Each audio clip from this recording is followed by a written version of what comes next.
This is a video on domain and range, and domain and range talks about the values of functions that are possible. And so one of the key ways to think of it is the domain is all your possible x values that makes a function true, and the range is all the possible y values.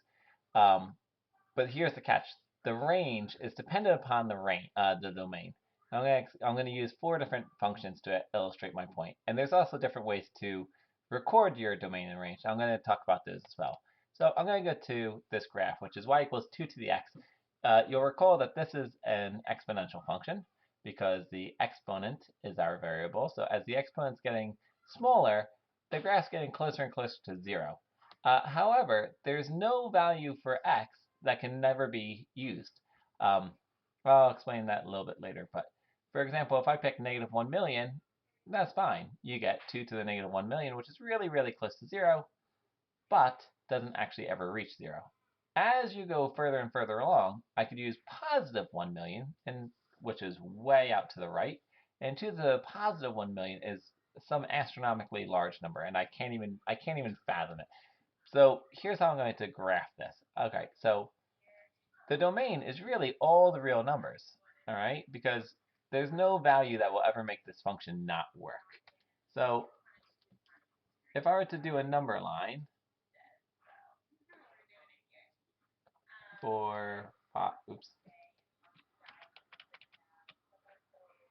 4, 5, 6, etc., etc., you could just do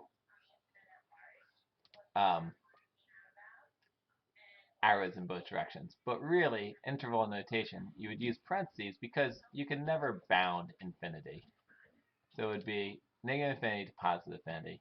And then for my set notation, I'd say x, and then a straight line. That straight line means such that.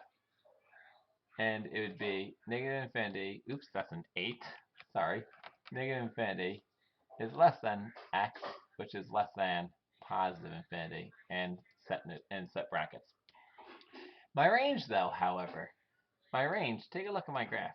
It gets very, very close to 0, but it never actually touches. So my range is going to be, if I had negative 1, 0, 1, 2, it would be an open circle on 0, and it would go forward. Um, and that's because the 0 is not included, exclusive. 0 is not included. So once again, here I do a parenthesis because the 0 is not included. And it goes from 0, and it goes all the way up to infinity because it really never has an end. And my set notation is going to be the y value such that 0, I'm sorry, such that y is greater than 0. And you'll notice I don't say greater than or equal to because it never actually equals 0. It gets very, very close to 0, and that's an equal or greater than, not a 7. All right, so that's what it is for our first function. For y equals x squared, turn this off, my domain is going to be, well, it can still be any number from negative infinity to positive infinity, so that really doesn't change. Um, my range, however, can be 0. When x is 0, y is 0. So the only thing that's going to change here is that my domain is going to stay the same, but my range, oops, is going to change to include 0. And so the way I include the 0 is I just color in the dot. And to include the 0 here, I would make it into brackets, not parentheses. And I think my tablet's struggling a little bit. So I make it into brackets, and then here you say y is greater than or equal to 0.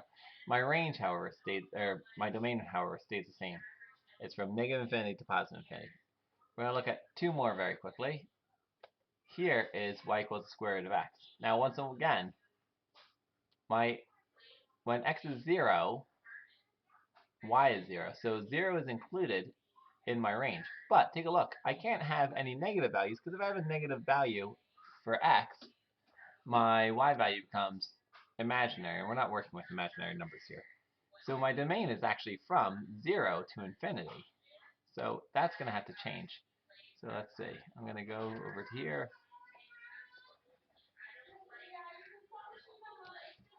And I'm going to make this into 0, 1, 2.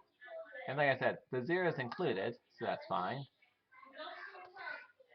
This becomes a positive 0. That's not true. A 0, but it's included. And then here, x is greater than or equal to x is greater than or equal to 0. My range is going to be exactly the same as it is here because the 0 is included for all of these. Now, I also want to point out something else. You don't need to draw a number line, do interval notation, and set notation for all three. These are just, and that's not a 12. These are just different ways to represent your domain and range, and you are more than welcome to use any one you like. I like to use interval notation mostly. So I just want you to keep that in mind. And my last example is this. You can see it goes from negative infinity to 0, and then 0 to infinity, but the zeros aren't included. So this is going to be quite different for all of them. And I'm gonna show you how to do this very quickly. Mostly because I'm trying to save on time, and because my son is hounding me to watch something on TV.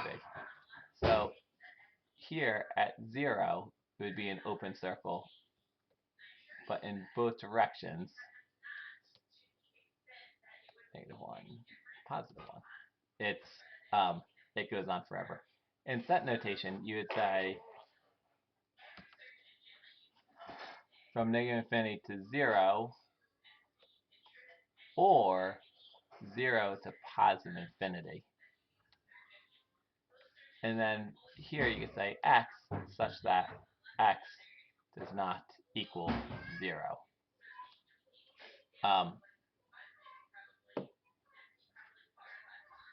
Well, actually should probably be a little bit changed. Should be for all x,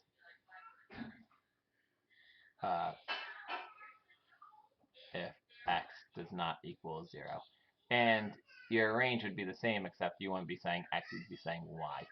Alright, that's all I'm going to have time for right now. Those are, like I said, those are just different ways to represent the domain and the range.